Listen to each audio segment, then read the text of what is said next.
Hallo zusammen, herzlich willkommen zurück bei «Hör mal». Heute ein bisschen ein tragisches Thema, meiner Meinung nach. Aber ein wichtiges Thema. Und ich erzähle euch ja immer wieder oft, jawohl. Des Öfteren erzähle ich euch von vergangenen Freundschaften von mir, die irgendwie einfach unglücklich gelaufen sind. So kann man es, glaube ich, formulieren. Die einfach wirklich keine guten Freundschaften waren, wo ich mich dann immer in diesen Situationen so gefühlt habe, als hätte ich es irgendwie nicht gecheckt und als wäre ich so irgendwie zu naiv gewesen, um zu checken, dass eine Kollegin von mir keine gute Kollegin war. Und meistens ist es so aus der Perspektive von, die anderen sind keine guten Friends gewesen. Und ich bin das arme kleine Ding. Und in letzter Zeit frage ich mich, ob ich eigentlich eine schlechte Kollegin bin. Weil in letzter Zeit bin ich ein grosser Hater. Hater. Und Emma Chamberlain hat eine Podcast-Folge gepostet, wo sie darüber redet, dass sie ein verdammter Hater ist. Und hat ein Quiz gemacht, ob sie wirklich so ein krasser Hater ist, wie sie meint. Weil sie eigentlich einfach in ihrem Kopf alle immer hatet und das nicht wirklich so rauslässt, außer so, keine Ahnung, bei ihrer Familie oder so. Und so fühle ich mich eben auch. So fühle ich mich wirklich auch. Es passt mir einfach nicht im Moment. Vieles. Und sie hat dann halt auch gesagt, die mit Video schauen, schau mal, wie ich das Mikrofon habe. Sie hat dann auch gesagt, dass sie schon immer so ein bisschen so war und dass sie auch nicht recht weiss, was dagegen machen. Aber dass sie trotzdem das Gefühl hat, dass es eine Phase gibt, wo es viel schlimmer ist eigentlich. Wo sie das Gefühl hat, sie ist ein grösserer Hater. Und so fühle ich mich auch. Okay? Und Hand in Hand mit, dass man vielleicht ein bisschen kritischer die Welt anschaut, eine Phase lang, geht doch auch, dass man dann vielleicht zu seinen Friends nicht so nett ist wie sonst. Habe ich das Gefühl. Darum erstmal reden wir darüber, was ich finde, was eine gute Kollegin ausmacht. Weil dann kann man vielleicht mit Ausschlussverfahren darauf kommen, ob ich jetzt gerade eine gute Kollegin bin oder eben nicht. Und falls ihr euch im Moment auch so fühlt, hey, wenigstens fühle ich mich auch so. Und ich weiss auch, das gehören Friends von mir, das ist auch ein bisschen komisch. Es geht auch um niemand Spezifisches. Ich habe auch den Hate auf mich selber als Mensch im Moment irgendwie ein bisschen. Ich frage mich, was mache ich da? Was mache ich da und wieso mache ich das? Und bin ich einfach ein blöder, böser Mensch? Ihr kennt es vielleicht. Genau.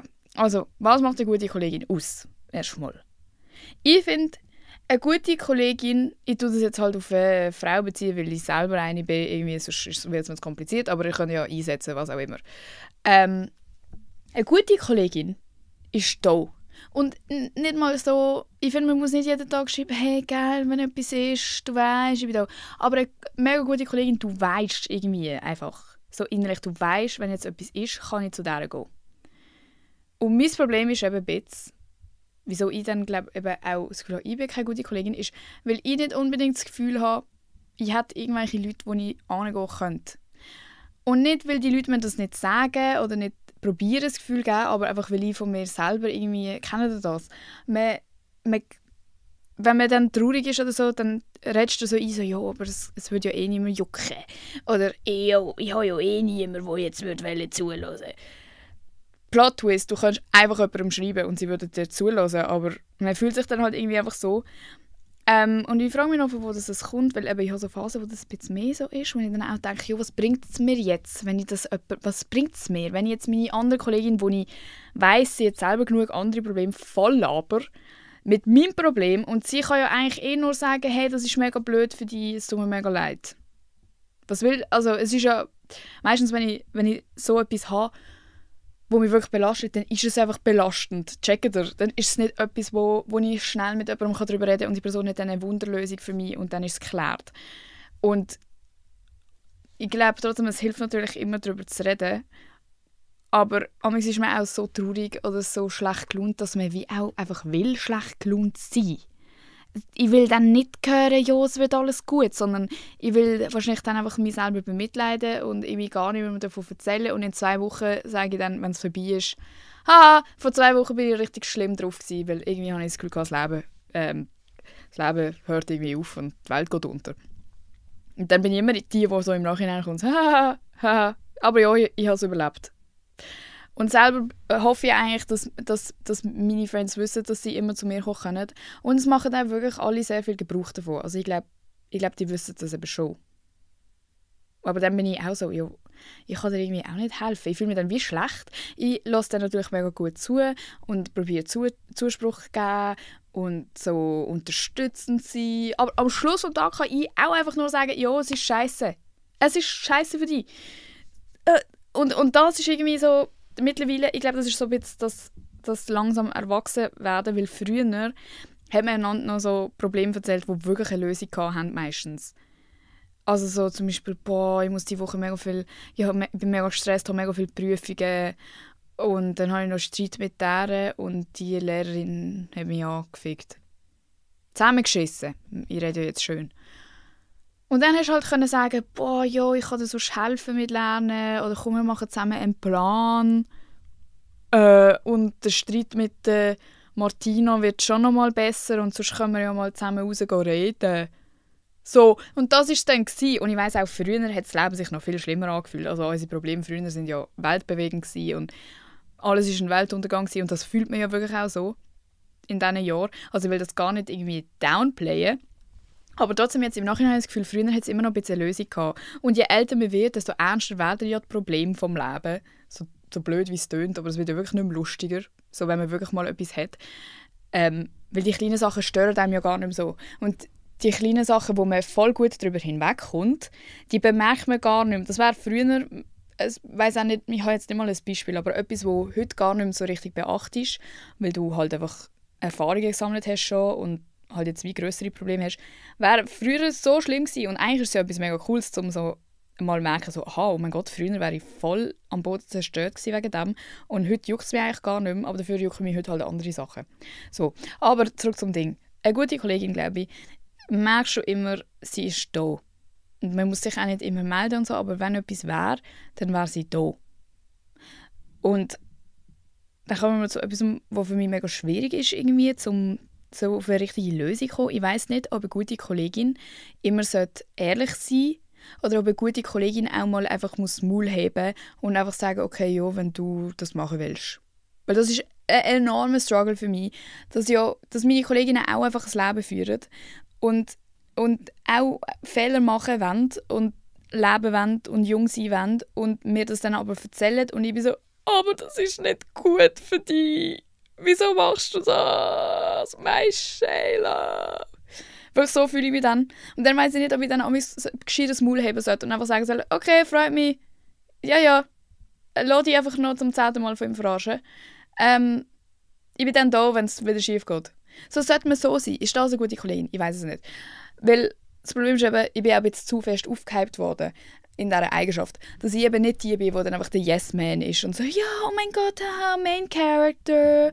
Sondern dass ich dann die bin, die sagt, Alter, wieso machst du das? Ich weiss, du willst das gar nicht machen. Ich weiss, in 2 Monaten findest du es mega schlimm, dass du das gemacht hast. Wieso machst du es?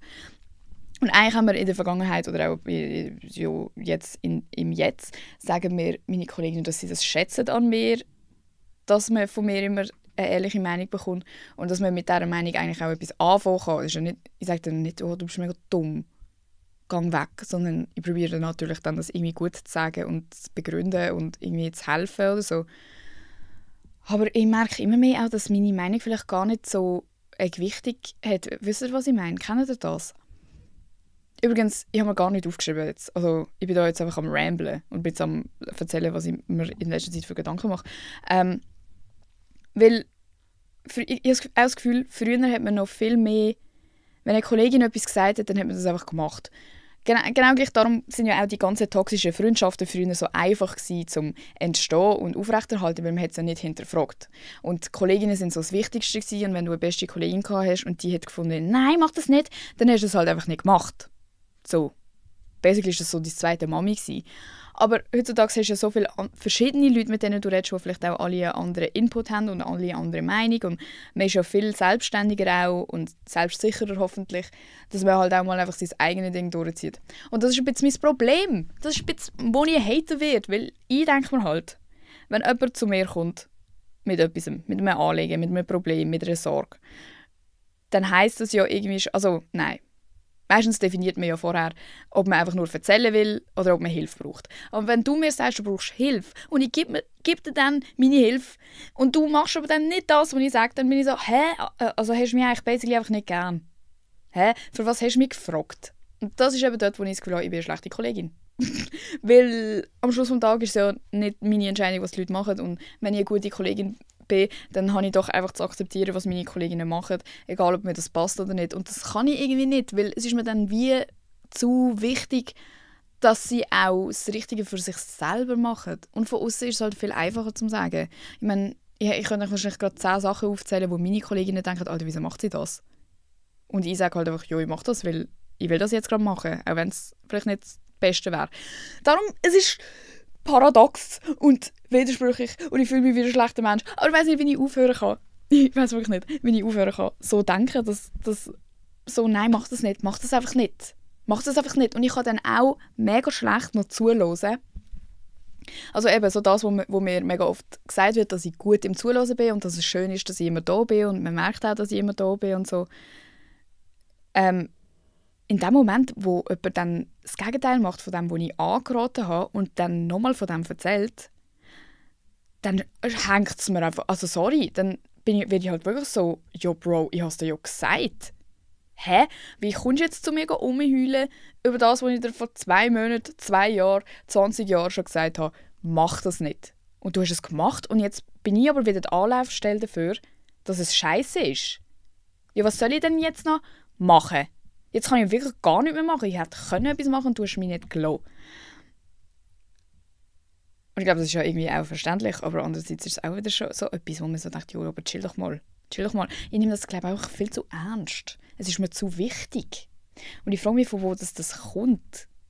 Ich glaube, ich definiere mich auch einfach stark mit dem, dass ich eben ehrlich bin und probiere zu helfen und immer da bin und so. Und wenn mir dann das wie weggenommen wird, indem man halt nicht drauf lässt, dann kann ich auch nicht mehr helfen und dann kann ich mich wahrscheinlich auch nicht mehr durch das definieren und mit dem identifizieren. Wisst ihr, was ich meine? Keine Ahnung. Aber darum, eine gute Kollegin weiss ich nicht, ob sie am besten ehrlich ist oder am besten auch einfach mal machen lässt. Wahrscheinlich so ein Mittelding. Ich würde schon sagen, dass Ehrlichkeit schon auch wichtig ist für eine gute Freundschaft. Weil so das «Hey, ja, es sieht mega gut aus» und nachher hinterher sagen «Oh mein Gott, es sieht mega scheiße aus» ist ja so der Klassiker. Und das hat ja nichts mit Ehrlichkeit zu tun. Darum schämen wir mich mal nicht zu fest, aber ich sage, ich bin ein bisschen zu ehrlich und zu direkt und zu... Vielleicht erwarte ich einfach zu viel von den Leuten. So. Was macht eine gute Kollegin sonst noch? Ich sage, eine gute Kollegin meldet sich auch und plant auch mal etwas. Weil wir kennen das alle, so die Leute, die man irgendwie, man hätte sie ja mega gern und man würde gern und so, aber es kommt irgendwie nie etwas. Und dann musst du immer wieder so schreiben und melden und «Hey, hallo, hey, wie geht's? Hey!» Und das fühlt sich halt einfach nicht geil an, weil ich renne wirklich niemandem hinterher. Höchstens, wenn der Typ mega, mega, mega hübsch ist. Dann kann es ab und zu mal passieren. Down bad. Aber sonst, wirklich gebe ich mir Mühe, niemandem mehr hinterher zu rennen, weil ich das zu lange gemacht habe. Und eine gute Kollegin sollte auch niemand hinterher rennen lassen. Und dort habe ich eben aber jetzt auch wieder das Problem. Weil ich bin mega schlecht im Abmachen. Weil ich halt einfach nicht abmachen will. Und das ist ein bisschen das Problem in sich selber. Weil ich habe einfach keine Lust oft, um etwas zu machen. Weil es zu anstrengend ist. Leute, ich wohne im Kaff. Bis ich bei irgendjemandem von meinen Leuten bin, habe ich eine Stunde. Eine Stunde. Und dann müsst ihr noch überlegen, dass ich ja Tilda habe, wo ich immer schauen muss, dass ich nicht zu lange wegbleibe. Dass ich zuerst noch laufen bin, dass ich zuerst noch dies und das und jenes. Oder habe ich jetzt den Stall gemischt oder muss ich die Röste noch von der Weide reinholen? Genau dann und dann. Oh blöd, dann kann ich halt nicht kommen. Alles, was ich plane, auswärts, ist halt mit einem wirklich so verbunden, als hätte ich echt einen Golf daheim gefühlt. Und dann ist es nicht einfach nur so, ja, ich gehe kurz 2 Stunden käfeln. 2 Stunden ist nur schon mein Weg.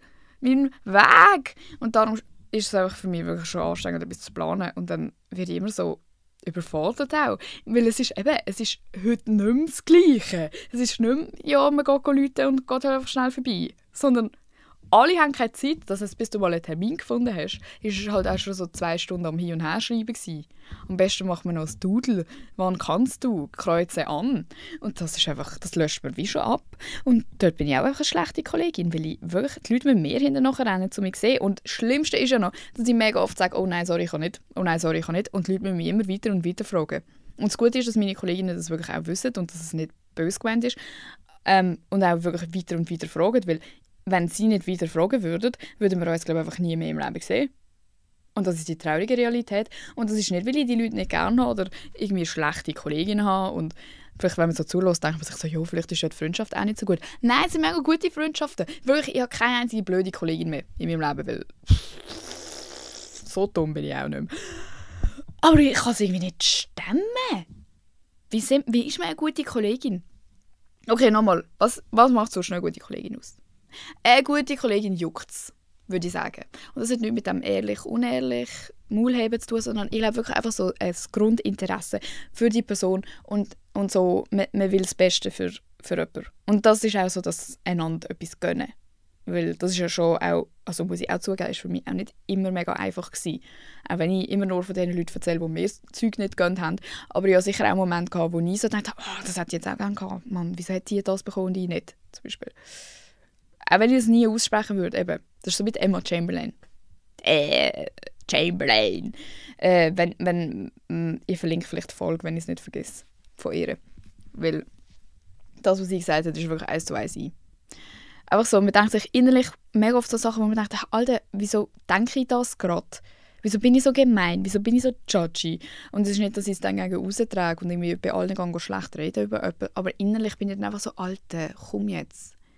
Und das will ich abschalten, weil ich fühle mich dann mega schlecht. Aber ich weiß auch nicht, ob man sich schlecht fühlen muss für seine Gedanken, weil es sind ja nur Gedanken. Und ich kann mich eigentlich nicht kontrollieren. Aber es gibt Leute, die sagen, man kann seine Gedanken kontrollieren. Man muss seine Gedanken trainieren, anscheinend. Aber sorry, vielleicht bin ich auch einfach ein Hater in meinem Herz. Naja, Emma Chamberlain hat vor allem gesagt, dass es mit dem Selbstwert zu tun hat und dass wenn man gerade einen lowen Punkt in seinem Leben hat, dass man dann viel negativer denkt und das viel mehr so rauslässt und so. Aber es hat nicht mal etwas, also ich glaube nicht, dass es etwas damit zu tun hat, dass ich mich selber nicht gerne habe. Ich glaube, es hat viel mehr etwas zu tun damit, dass ich so zu hohe Erwartungen habe, weil ich das Gefühl habe, Leute dürfen und können viel von mir erwarten und darum erwarte ich das Gleiche zurück. Wisst ihr, was ich meine? Und wenn dann nicht das Gleiche zurückkommt, dann bin ich mega offended. Mega. Obwohl das ja eigentlich nur mir schadet. Und obwohl ich auch nicht von den Leuten erwarten sollte, sondern eine Freundschaft ist ja einfach, man gibt oder man gibt nicht und man macht alles freiwillig, weil man es gerne machen würde. Aber für mich heisst es halt, wenn jemand etwas nicht macht, dass es die Person nicht machen will, so wirklich wie das «if he wanted to, he would», was eigentlich ein mega blödes Prinzip ist, weil manchmal muss man Sachen einfach aussprechen, die man will. Aber ich denke mir dann sofort, ja okay, in dem Fall willst du ja nicht und in dem Fall hast du mich ja nicht gern und in dem Fall mache ich das alles einfach für nichts. Das ist richtig anstrengend im Fall. Wenn ihr mir da zuhört und es anstrengend findet, um das zuzuhören, dann stellt euch mal vor, wie sie mir mit dem Grind aussieht. Ja, ich glaube, das ist eigentlich so das Main-Ding, dass man einander Sachen gönnt, dass man sich füreinander interessiert, dass man sich Mühe gibt, dass man immer da ist irgendwie, dass man Spass hat miteinander. Aber das ist ja wie, das hat man ja, glaube ich, einfach. Was noch? Ich glaube, das sind so die Basics. Und ich denke, weil Emma Chamberlain hat auch so ein Quiz gemacht, wir machen jetzt ein Quiz. Are you a good friend or a bad friend? Quiz. Start. Und dann finden wir hoffentlich raus, ob ich ein schlechter Mensch bin. What would you do if your friend told you he thinks she... Okay, wir nehmen aber jetzt she. Nochmal. What would you do if your friend told you she thinks she's... What the fuck? Trigger warning. She thinks she is going to kill herself. Bro. Was? Was ist das für ein schlechtes... Okay, wir machen das trotzdem, aber was ist das für ein schlechtes Quiz? Die Antwortmöglichkeiten. Tell her not to. Tell her that you care about her so much and tell her that they are worth so much to you. Es hat einen Schreibfehler drin. Was ist das? Tell her that they're crazy and they need to get some sense into her. And that if they say that again, you will ditch them as a friend. Oder change the subject really fast. Ja, obviously sage ich ja, nicht von allem. Ich würde wahrscheinlich sagen, such dir Hilfe und alles zusammen. Aber naja, ich nehme tell her that you care about her so much and tell her that they're worth so much to you. Next. What would you do if one of your friends was crying? Give them a hug and tell them you got to go. You don't know what to say. Oder ask them what's wrong and hug them. Oder tell them to knock this shit off or you will walk away. Oder tell them they need to pull themselves together. Ja, logischerweise ask them what's wrong and hug them. Ich bin ja nicht ein schlechter Mensch. What among the following is most important to you? Myself, my friends and family, no one is, only one person is. Oh Mann, Leute, das Quiz ist scheiße. Ja, obviously my friends and family. What's your most wanted wish out of the ones listed below? World peace? For all my friends to be happy? For a lot of people to go away forever? For me only to be happy? For everyone to be nice to others? For only my best friend to be happy? I will most likely do something for me. Ich glaube, for everyone to be nice to others. Weil das wird, glaube ich, schon viel Glück für alle bedeuten. Sorry, dass ich mir nicht Weltfrieden für nur meine Kollegen wünsche. What type of person are you? A person who only cares about herself? A person who is nice and friendly? A person who is really fake a lot? A person who doesn't have many friends? Scheiße. Ich bin a person who doesn't have many friends. Das ist ja noch das Schlimme, Leute. Das ist nicht, als hätte ich 40 Kolleginnen. Gell? Das beschränkt sich auf so, ich weiß auch nicht wie viel. Ich sage immer, ich habe so 2 Kolleginnen, ich habe schon ein bisschen mehr. Aber, und ich kann es trotzdem nicht handeln. Why did you take this quiz? I want to find out if I need to be better as a friend. I'm unsure if I am a good friend for real. I think I'm a really bad friend. I have been told many times that I'm a bad friend, so I'm taking this quiz so I can show that I'm not a bad friend. Nein, niemand hat mir das gesagt. Mein Grind sagt mir das. Okay. Ich sag, I want to find out if I need to do better as a friend. Next. What do you and your friends talk about together? How I'm really hard to talk to? Nein. About the normal stuff like boyfriends, girlfriends and about what happened today. Vielleicht. We don't really talk much. We just send messages back and forth sometimes for like 10 minutes. Nein. Ich schreibe einfach den ganzen Tag mit meinen Kolleginnen. We talk about really deep personal stuff and we also talk about funny things to have a good time. Ja, das auch. Aber ich würde schon sagen, so täglich geht es eigentlich so meistens ums Normale und was so passiert ist, so Updates. Aber wenn etwas ist, redet man schon auch über das Deep. Aber so normalerweise halt schon nicht einfach jeden Tag Deep Talk. Have you ever hit one of your friends not playfully? I almost did, but I stopped myself from hitting her. I've never... Nein. Nein, es sind alles so... They ask me to stop, but sometimes I still keep hitting them. Nein. Also, ich tue ankreuzen, I've never and would never. Do you really care about your friends? Yes, I would never not care about them. I really don't care at all. I only care a little about one of my friends and that's the only person I care about. Sorry, dann bist du wahrscheinlich verliebt. Yes, I would never not care about them. Tue ich ankreuzen. Do you think of yourself as a good friend? Of course. Oder, you can be a good friend sometimes if you try to. Oder, you're not wanted as a friend often. Oder, people don't want to be your friend at all. Ich sage, you can be a good friend sometimes if you try to, weil ich fühle mich ja obviously nicht wie eine gute Kollegin. Oh, you are a great friend. It looks like you're a really good friend. You make sure your friends are okay the moment you sense something's wrong. You show you're concerned about them when they're having hard times. You figure out what works best and adjust as needed to your friends. You've learned what they're wearing... Was? You've learned when they're wearing a mask to hide their sadness.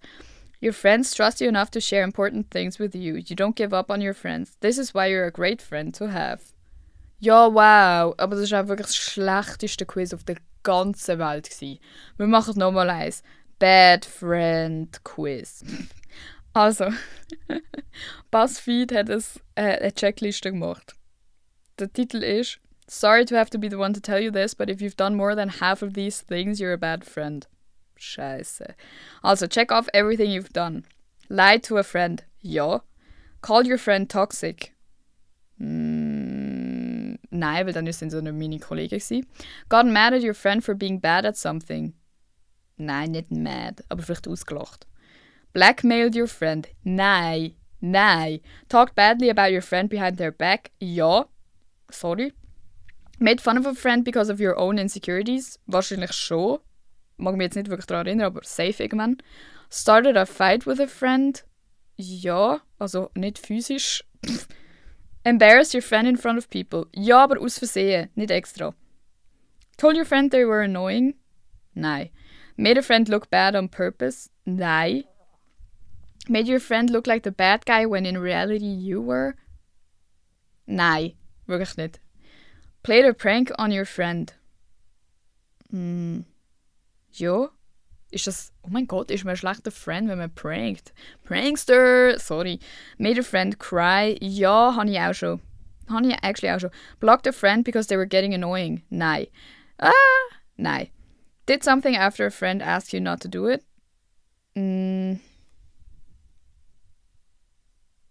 Vielleicht früher. Weißt du, früher, wenn man so gesagt nein, bitte sag das nicht, das ist mega peinlich. Und dann habe ich es wahrscheinlich trotzdem gesagt. Okay, ich drücke es an. Ask your friend to hang out, but only because no one else could. Nein, ich habe nicht genug Kollegen für das. Ignored a friend when you saw them in public. Nein. Told a friend you didn't feel like talking to them. Nein. Forgotten a friend's birthday? Ja, sorry. Been controlling of a friend? Nein. Show me my results. Scheiße. 9 von 20. You're an okay friend. You know you haven't always been a good friend in the past, but you're working on being better. Your friends know that your heart is usually in the right place. Oh mein Gott. Ich habe einfach mehr Kreuzchen als 83% der Leute, die das Quiz gemacht haben. Leute, I'm a bad friend. I'm an okay friend. Das ist ja scheiße. Ja, okay, aber wir wissen es ja jetzt. Okay? Ich bin eine okay Kollegin. Habt ihr Lösungsvorschläge? Mein Problem ist eben, also Leute, mein aktuelles Problem ist, dass ich zu fest care. Weil dann stört mich auch alles mehr, wenn etwas nicht so läuft, wie ich es gerne hätte. Oder wenn jemand vielleicht sich nicht so verhaltet, wie ich es gerne hätte und so. Also eigentlich ist mein ultimatives Ziel, nonchalant zu werden. Für die nicht wissen, was nonchalant heisst, ich weiß es auch nicht. So cool, so hey, es juckt mich nicht. Hey, ich bin so cool, einfach so. Das ist mein Ziel, weil es belastet ja wirklich alles in meinem Leben. Dass mich alles so juckt, das ist wirklich mein grösstes Problem in meinem ganzen Leben. Auf alle Bereiche bezogen. Alles Elend, das in meinem Leben kommt eigentlich davon, dass es mir alles zu fest juckt. Und dass ich zu viel interpretiere und dass ich zu viel erwarte und dass ich zu viel gebe. Ihr könnt sicher alle relaten, weil alle, die das hören, sind eigentlich so diese Art von Mensch. Und das ist wirklich nicht gut, aber gleichzeitig denken wir auch so ein bisschen, es macht uns ja aus, oder? Als Menschen. Und ich höre auch immer wieder so blöde Leute, wo ich mir denke, ja, also sorry, überleg dir doch mal etwas. Also du bist ja wirklich, eben, so wenn ich denke, Bro, du bist ja, sorry, wirklich selber die schuld, dass alle einfach nur die verarschen. Aber eben so, es macht einem ja auch schon ein bisschen aus. Und man muss ja nicht, man kann es nicht erzwingen, dass man nonchalant ist und sich einfach einreden, ja, es juckt mich nicht, es juckt mich nicht. Das muss ja irgendwie wirklich kommen, so von innen. Dass du wirklich so bist, ja, okay, dann halt. Aber es gibt wirklich, ich habe keine nonchalant Knochen in meinem Körper. Kein Prozent Nonchalance in mir. Und ich weiss nicht, ob das etwas ist, wo man daran arbeiten muss, wo man dann so irgendwann wirklich so ist. Oder ob das etwas ist, wo man muss akzeptieren muss. Aber dann wird ich ja das Leben lang leiden. Also wenn jemand von euch Nonchalanz-Tipps hat, das frage ich mal auf Insta, ob jemand Tipps hat für das, wie einem das Zeug nicht mehr so juckt. Weil wirklich, es wäre ja so cool, wenn es mich nicht jucken würde, dass meine Kolleginnen sich gerade eine Situation schlimmer machen, als sie wäre. Dann wäre ich so, okay, haha, kommst du dann, wenn es schlecht gelaufen ist und dann können wir darüber lachen. Ich kann nicht Leute zuschauen beim Leiden. Vielleicht ist es auch so ein Ding von, ich würde mir wünschen, dass die Leute bei mir mehr eingegriffen hätten, bevor etwas Schlechtes passiert ist, anstatt mich einfach machen lassen. Weil man sagt ja, alles was man gegen aussen rausgibt, oder, kommt eigentlich von innen, von einem selber. Vielleicht ist es das. Ich habe wirklich das Gefühl, ich würde mir halt wünschen, dass die Leute so zu mir wären, wie ich zu ihnen sind, aber es wünscht sich halt nicht jedes Gleiche wie ich. Und die Leute wollen vielleicht gar nicht so eine Kollegin, wie ich meine. Weißt du, was ich meine? Es juckt wahrscheinlich die Leute gar nicht, dass ich immer so denke, oh, ich wäre immer für dich da. Ich würde wirklich, wenn man jetzt anrufen, ich würde 2 Stunden mit dir telefonieren, um ein kleines Flügeproblem zu lösen. Das habe ich früher auch mega gemacht, Leute. Früher habe ich so Mega cringe. Mit so Typen von der Schule, die ich gesnappt habe. Und die haben einfach mit mir gesnappt, weil sie mich Logi einfach klären. Und und dann haben sie so angefangen, so Fake Deep Talks führen mit mir. Und ich habe wirklich gedacht so, I will fix him. Und dann war ich so der Emotional Support Dog von denen. Und dabei haben sie einfach gedacht, sie erzählen mir jetzt so so etwas Deeps und hoffen, dass sie mir dann klären können. Sie haben mir dann actually nie klären können. Aber ich war dann trotzdem so invested, dass ich das Gefühl hatte, oh nein, der Arme. Nein, das Arme. Ich helfe dir doch gern mit deinen Problemen. Ja. Also nein, du musst mich natürlich nicht zurückfragen, ob ich irgendein Problem im Leben habe. Aber ich helfe dir sehr, sehr gern mit deinen Müsli-Problemen. Weil dann muss ich mich nicht mit meinen eigenen befassen. Und da hocken wir bei «Lass mal», wo ich probiere wöchentlich über irgendwelche Probleme zu schnurren. Full circle, oder? Aber diesmal ist es umgekehrt. Ihr müsst mir helfen mit meinen Scheißproblemen. 2025 ist das Jahr von nonchalant werden. Und eine gute Kollegin. Vielleicht gebe ich es auch einfach auf. Vielleicht juckt es mir zu fest, ob ich eine gute Kollegin bin. Wenn ihr sonst noch etwas Input habt zu meinem Quiz, zu meiner Kollegin-Situation, meldet euch. Ich lese übrigens sehr, sehr gerne eure Kommentare zu der Podcast-Folge. Ich lese sie immer durchlesen. Ich muss nämlich auch immer alle durchlesen, um sie zu approven, ob sie gepostet werden oder nicht. Ja, weil Kommentare werden ja jetzt öffentlich gemacht eigentlich, aber ich habe immer noch so eingestellt, dass ich selber zuerst alle muss lesen. Also ich lese jeden Einzelnen. Danke vielmals für euer Feedback immer, das ist mega toll. Und ja, wenn ich sonst keine gute Kollegin bin im Leben, dann bin ich hoffentlich für euch eine gute Kollegin, eine Internetkollegin, die man nicht kennt. Weil wirklich, jetzt, mir geht es nicht mehr gut. Ich muss es jetzt sofort in den Griff kriegen. Und so Streit durch. Vielleicht hätte ich ein Quiz machen, das ich meinen Kolleginnen schicke, anonym. Dass sie mir Feedback geben und Verbesserungsvorschläge bringen. Vielleicht kriegen wir in der nächsten Folge ein Update, ob ich das gemacht habe. Das ist mein neuer Sound übrigens. Am Leiden. Ja. Übrigens, PH ist nicht mehr so chillig. Das zweite Semester hat ja angefangen und ich habe euch, als ich davon erzählt habe, nur vom ersten Semester erzählt. Und wie so war, haha, es ist glaube ich schon noch recht einfach, wenn man sich so ein bisschen Mühe gibt. Und jetzt habe ich das Gefühl, es wird schlimm. Vor allem, weil ich Werke und TV habe, Textiles Werken. Das kann ich gar nicht. Das ist mein Downfall. Aber sonst geht es mir gut. Also mir keine Sorgen machen. Es ist einfach so ein kleiner Struggle, den ich im Moment habe, wo ich nicht weiter weiss. Und wenn meine Kollegen das gehört haben, ihr dürft das nicht hören. Tschüss. Bis nächstes Mal.